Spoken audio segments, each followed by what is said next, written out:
বুঝলাম না এখানে কি হইতেছে, এটা কেমন বিয়ের গেট? কেন বিয়ে সব কোনো সমস্যা? বিয়ের বাড়িতে গেট কি কখনো ছেলেরা ধরে? তোমাদের এখানে কি মেয়ে মানুষ নাই? ওই আপুরা,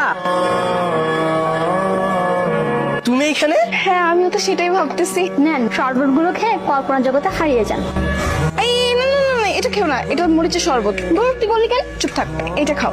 থ্যাংক ইউ। এই বিয়ের গেটের টাকা দিন। কত টাকা লাগবে তোমার? 10,000। এই বের কর, তারপরে দে। এই নাও 20,000 টাকা। তুমি তুমি কি সিঙ্গেল? তুমি কি রিলেশনে যেতে চাও? I love you. I love you too. জান, তুমি বিশ্বাস করবে না, এই দিনটার জন্য আমি যে কত বছর অপেক্ষা করেছি। কি? হ্যাঁ ওর নাই তো আগুন লেগে গেছে মনে।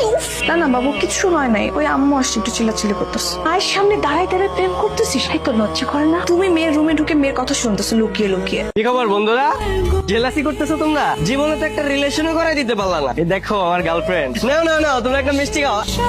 এলাকার সবাইকে মিষ্টি খাওয়াবো, বুঝছো? সে মিষ্টি ভাই পরীক্ষার রেজাল্ট দিতেছে না, নতুন রিলেশনশিপে গেছি। এই যে আমার গার্লফ্রেন্ড। এই নিয়ে ধর মিষ্টি খা। না আমি খাবো না, খেতে তো তোকে হবেই।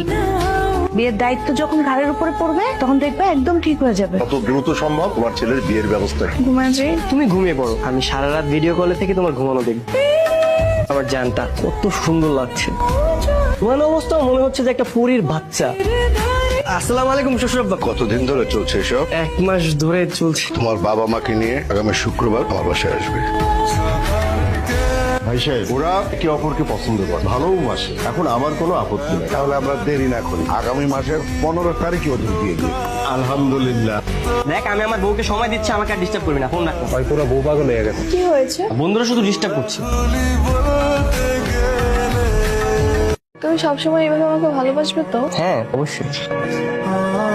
এই হারামজাদা রে, দেখতেছস যে আমি আমার বউর মাথায় তেল মেখে দিছি, তারপরে বলদের মতো দাঁড়ায় আছো। দোস্ত তুই আমাদের এইভাবে বলতে পারলি? হ্যাঁ এইভাবেই বলতে পারলাম। আজকের পর থেকে তোদের মতো ফ্রেন্ড সার্কেল আমার দরকার নেই, তোরা এখান থেকে যা।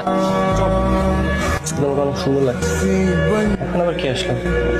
কিছু বলবে? সারাদিন বাসার মধ্যে বসে থাকবি, কাজকর্ম কিছু করতে হবে না? তুমি বিয়ে করেছি, তুমি একটু সময় দিই না? আমার সঙ্গে এখনই আমার কাপড়ের শোরুমে যাও। ব্যবসা বাণিজ্য আমি করতে পারবো না। হ্যাঁ বাবা, আমিও পড়াশোনা ছেড়ে দিয়েছি, এখন থেকে শুধু আমরা দুজন দুজনকে টাইম